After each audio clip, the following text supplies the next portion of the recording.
Hai teman-teman online, selamat datang di dapur Bu Aya. Kali ini aku mau share resep nasi liwet yang simple banget, yang bakal kita bikin di rice cooker, yang pastinya praktis, cepet, dan gak ribet.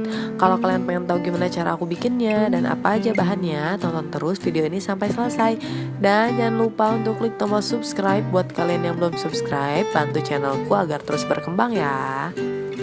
Pertama, aku ada beras yang aku cuci, aku pakai sekitar 200 gram. 1 lembar daun salam aku sobek dan 1 batang serai nanti kita memarkan. 4 siung bawang merah, 3 siung bawang putih, 1 cabai merah. 50 gram teri, boleh pakai teri nasi atau teri Medan, cuma di sini aku adanya teri jengki. Nah, ini aku akan iris dulu ya semua bumbunya tadi.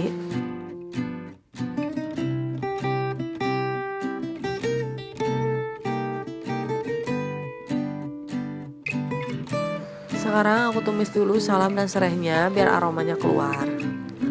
Lalu tambahkan bawang merah dan bawang putih, tumis sampai harum.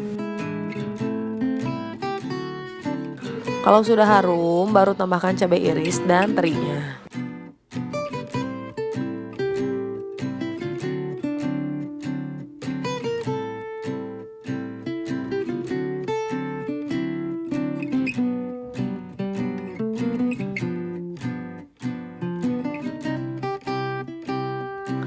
Nah, tumisan tadi kita tambahkan ke beras yang udah kita cuci.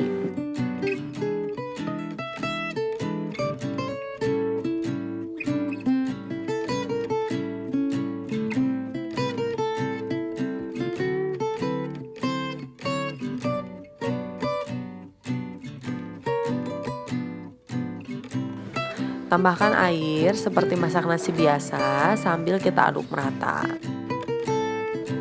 Aku tambahkan setengah sendok teh kaldu bubuk juga.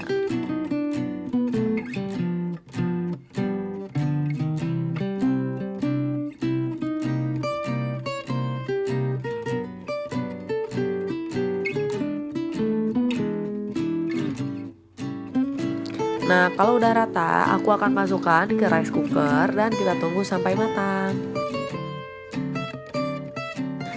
Nah, ini dia nasi liwet ala rice cookernya udah jadi. Ini boleh kita tinggal aduk ya.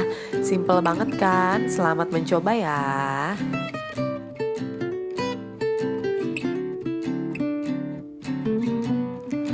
Makasih ya teman-teman udah nonton video aku. Jangan lupa like kalau kalian suka video ini. Komen juga kira-kira masakan apa yang mau kita buat di video selanjutnya. Share sebanyak-banyaknya ke sosial media kamu. Dan jangan lupa subscribe buat kalian yang belum subscribe. Terima kasih. Semoga bermanfaat. Sampai ketemu lagi di video selanjutnya teman-teman online. Bye.